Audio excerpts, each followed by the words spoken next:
oh. Official cameraman.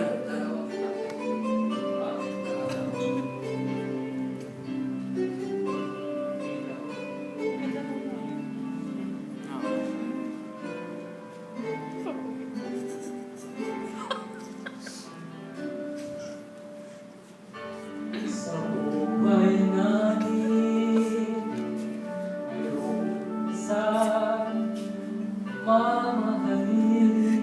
Parang may... Sasabayin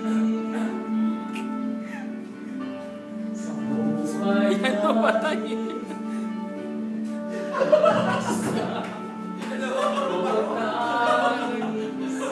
Bakit eh? At ibigin ng tapat, sulit sa